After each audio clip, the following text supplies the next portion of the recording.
Welcome to Bedtime True Crime, the YouTube channel that takes you on a haunting exploration of the world of true crime, serial killers, and unsolved mysteries.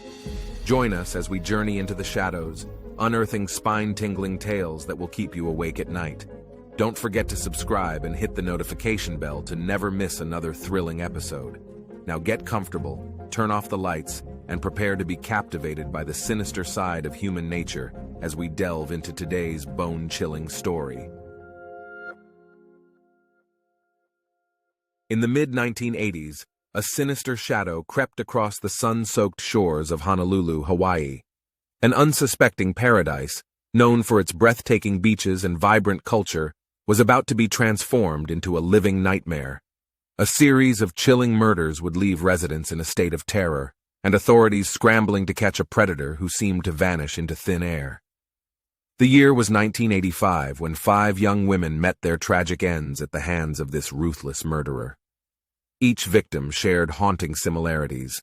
All were young females with brown hair and petite frames. Their bodies were discovered bound, sexually assaulted, and strangled, a chilling signature that left no doubt these crimes were connected. As fear gripped the community, law enforcement agencies joined forces in an unprecedented effort to apprehend this sadistic killer before he could strike again. But despite their relentless pursuit, clues remained elusive and leads grew cold. In our harrowing journey through this case, we'll delve into each eerie crime scene, attempting to piece together the scant evidence that exists.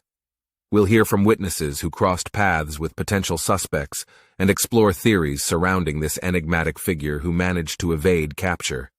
But beware, as we unravel this twisted tale of murder in paradise, you may find yourself unable to shake off the lingering dread long after tonight's episode comes to an end. As we venture through this tropical landscape tainted by terror, we'll uncover chilling details that will have you questioning every shadow. Can you unravel the mystery of the Honolulu Strangler before the truth is finally revealed? Stay with us as we take you on a spine-tingling journey into the heart of darkness, where evil hides in plain sight. On the night of May 29, 1985, 25-year-old Vicki Gail Purdy, full of excitement and anticipation, prepared herself for an evening out with friends at a local club called Shorebirds. She donned a vibrant blue jumpsuit and slipped into her high heels, ready to dance the night away, oblivious to the darkness that awaited her. As the first light of dawn crept over the horizon, a sense of unease began to settle in. Vicki's husband, Gary Purdy, stationed at the nearby Schofield Barracks Army base, grew increasingly worried when his wife failed to return home. With a heavy heart, he reported her missing, igniting a desperate search for the young woman. The following day, a chilling discovery was made. A helicopter pilot, soaring above the picturesque Kihi Lagoon, spotted Vicki's lifeless body amid the lush foliage. The once vibrant young woman now lay cold and still, her hands bound behind her back with parachute cord, the brutal evidence of sexual assault and strangulation marking her tragic end. As investigators descended upon the scene, they were struck by several unnerving details. Notably, Vicki's body bore no signs of struggle or defensive wounds, suggesting she may have been lured by her attacker, unaware of the imminent danger. This chilling realization hinted at the cunning nature of the predator they were dealing with. Combing the area for clues, authorities discovered tire tracks leading away from the crime scene, a seemingly innocuous detail that would later prove crucial in connecting this murder to a string of others. Additionally, fibers found on Vicki's clothing hinted at the presence of a larger, more sinister pattern at play. Despite their tireless efforts, detectives found themselves at a standstill, struggling to unearth any solid leads. Unbeknownst to them, this horrifying discovery marked the beginning of a nightmarish killing spree that would leave a community paralyzed with fear and a trail of unanswered questions in its wake. A few months later, on the ominous morning of January 14, 1986, the shadow of death loomed once more. This time, it targeted 17-year-old Regina Sakamoto, a bright and ambitious high school student with aspirations of attending college in California and forging a bright future for herself. On that fateful morning, a seemingly innocuous twist of fate sealed her doom. Regina missed her usual bus to Waipahu High School, a minor inconvenience that would ultimately prove fatal. She called her boyfriend, her voice tinged with frustration, to let him know she would be late, but assured him she would catch the next bus. Little did she know, this decision would place her directly in the path of a merciless predator. The following day, two unsuspecting fishermen stumbled upon a grisly scene near Kihi Lagoon. Regina's lifeless body floated in the murky water, a testament to the brutal violence she had endured. The chilling similarities between Vicki Purdy's murder and Regina's were undeniable.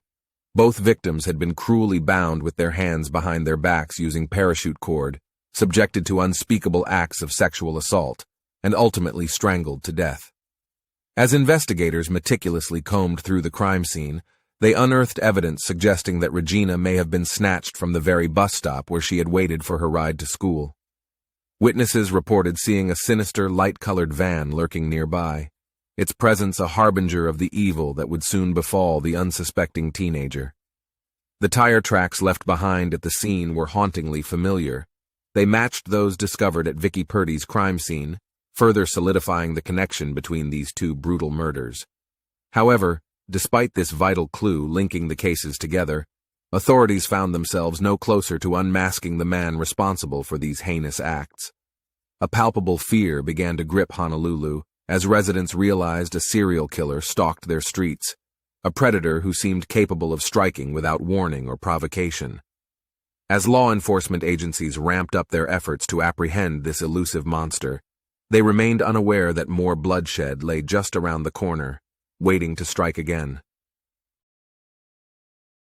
On January 30th, 1986, the shadow of the Honolulu Strangler loomed over the city once more.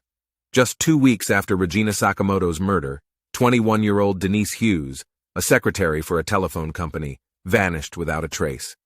Her concerned co-workers reached out to her husband, who had been away on business, and a desperate search began. Friends and family members scoured the streets, their hearts pounding with dread as they hoped against hope for any sign of the missing young woman. 4 agonizing days later, their worst fears were realized. Workers at Moanalua Stream stumbled upon a gruesome sight, Denise's lifeless body, discarded like a broken doll among the rocks and debris. The Honolulu Strangler's chilling signature was unmistakable. Denise, like Vicki Purdy and Regina Sakamoto before her, had been cruelly bound with parachute cord, subjected to vile acts of sexual assault, and ultimately strangled to death. The killer's insatiable appetite for violence showed no signs of waning. As investigators descended upon the crime scene, they meticulously combed the area for clues. They discovered tire tracks near Denise's body that eerily matched those found at the previous crime scenes, further solidifying the connection between these brutal murders. Additionally, they learned that Denise had last been seen alive boarding a bus headed towards downtown Honolulu, her bright smile and cheerful demeanor belying the horror that awaited her. As authorities pieced together these fragments of information, a chilling pattern began to emerge. Each victim shared a connection to public transportation, leading detectives to theorize that the Honolulu Strangler might have exploited this mode of travel to stalk and abduct his victims undetected. This unnerving realization cast a sinister shadow over the city's bustling streets and bus stops, leaving residents to wonder who among them might be next. Despite this new insight into the killer's modus operandi, detectives found themselves ensnared in a web of frustration, unable to identify the elusive predator or predict where he would strike next. As fear continued to grip the community, the question lingered in the air like a malevolent specter. Could anyone truly escape the clutches of this monstrous fiend lurking in the shadows? On the ominous night of March 26, 1986, the Honolulu Strangler's insidious shadow descended upon another unsuspecting victim. This time, it was 25-year-old Louise Medeiros, who had just returned to Oahu from a heartwarming visit with her family on the island of Kauai. Louise's flight landed late, and as the clock struck midnight, she was last seen at the airport, eager to get home and rest. Her plan was to catch a bus home, but fate had other, darker plans in store for her. 3 agonizing days later, road workers near Waikeel Stream made a grisly discovery. Amidst the lush vegetation, Louise's decomposing body lay abandoned, bearing the unmistakable marks of the Honolulu Strangler's cruelty. Her hands were bound behind her back with the killer's signature parachute cord, and her body bore the horrific evidence of sexual assault and strangulation. As investigators descended upon the scene, they were struck by the eerie similarities to previous crime scenes. Tire tracks, hauntingly familiar, were found nearby, and fibers recovered from the area matched those discovered on Vicki Purdy's clothing months earlier. The killer's audacity seemed to grow with each heinous act, sending shockwaves of terror through the community.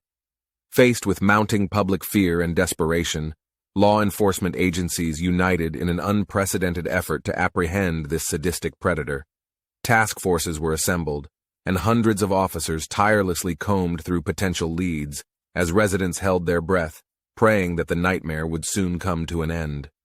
But as investigators raced against the clock to bring justice to these innocent victims, the shadow of the Honolulu Strangler loomed menacingly over the city, hinting that another life was in peril.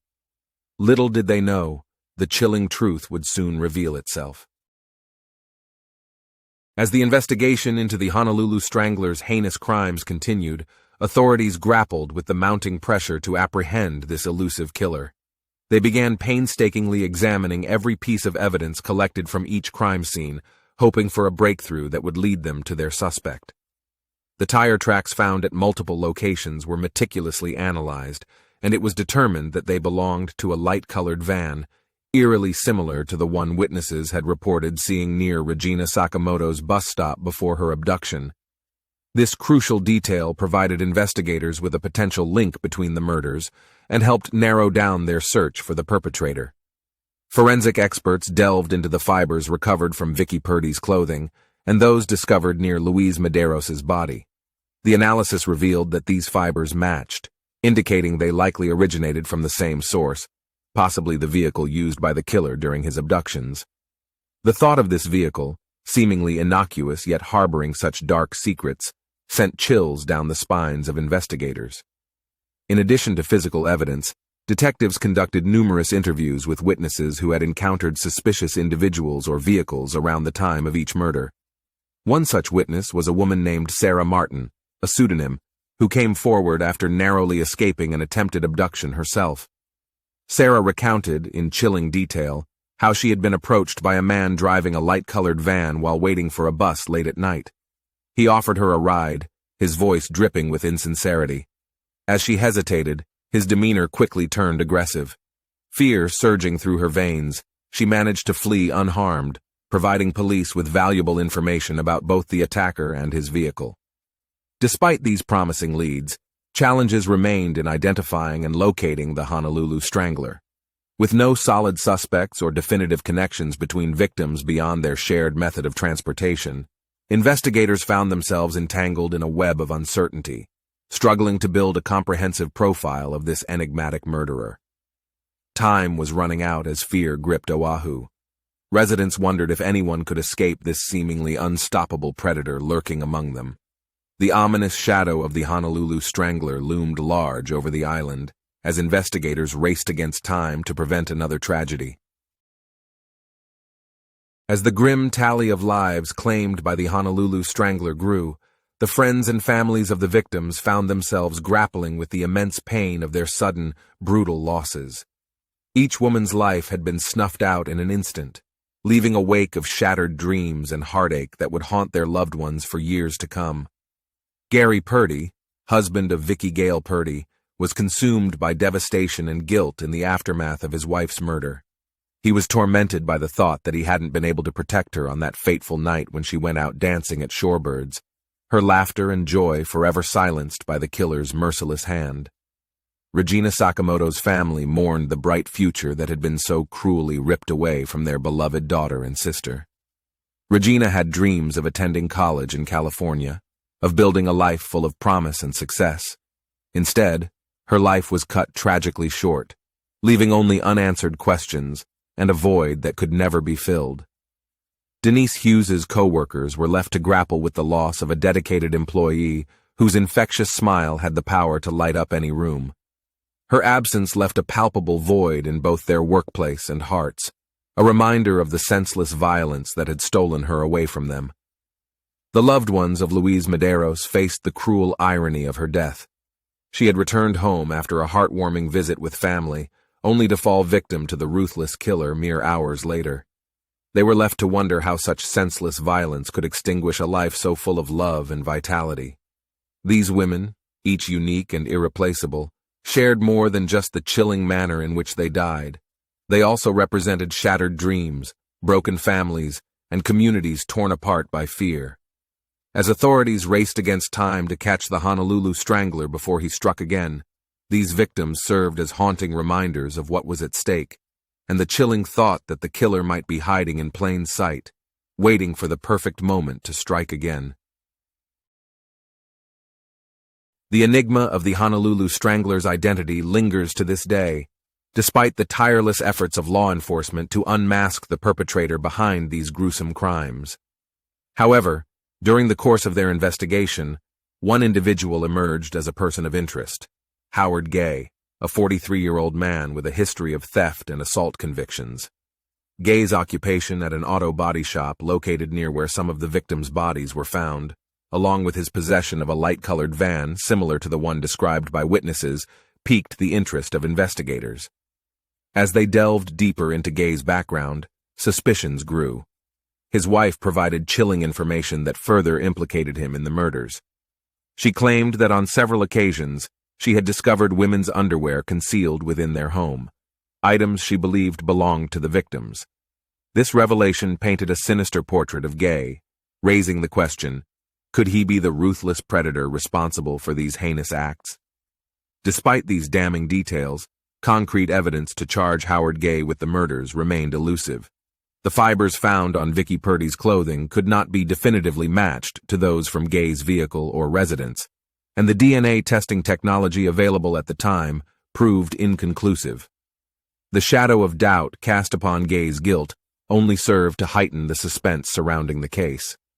As years passed without resolution, theories about other potential suspects began to emerge, including the chilling suggestion that multiple individuals may have collaborated in carrying out these brutal killings.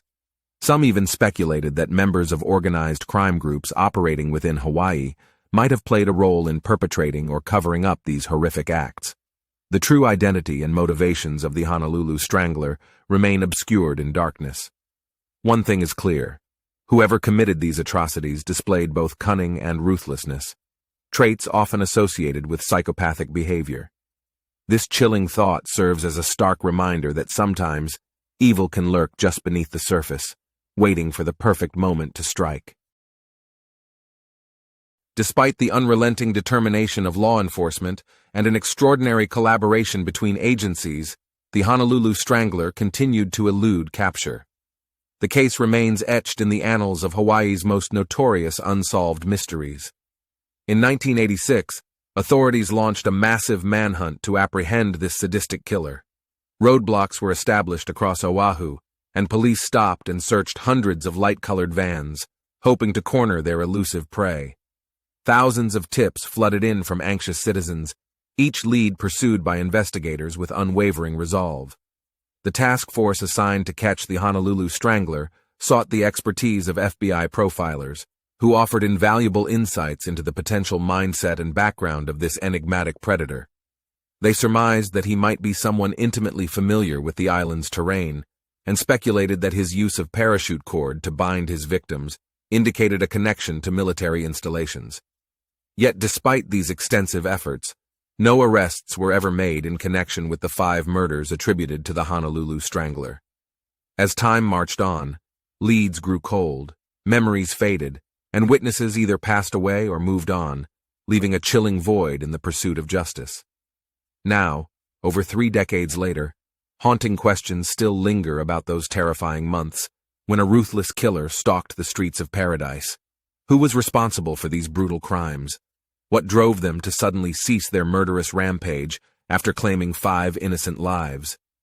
The answers may forever remain shrouded in darkness. But one thing is certain: the chilling legacy left behind by the Honolulu Strangler serves as a stark reminder that evil can lurk in the most unexpected places, even amidst the breathtaking beauty of Earth's most idyllic landscapes. And as the sun sets over Oahu, casting long shadows across its shores, the specter of the Honolulu Strangler continues to haunt the island, a grim reminder of the unspeakable horrors that once unfolded within its paradise. As we reach the haunting conclusion of the Honolulu Strangler saga, an unsettling unease lingers in the air. With the ruthless predator remaining at large, one cannot help but wonder if he still walks among us, or if fate has intervened to bring an end to his reign of terror by other means. The heart-wrenching stories of Vicki Gail Purdy, Regina Sakamoto, Denise Hughes, and Louise Medeiros serve as stark reminders of the fragility of life and the sinister darkness that can hide within seemingly idyllic settings.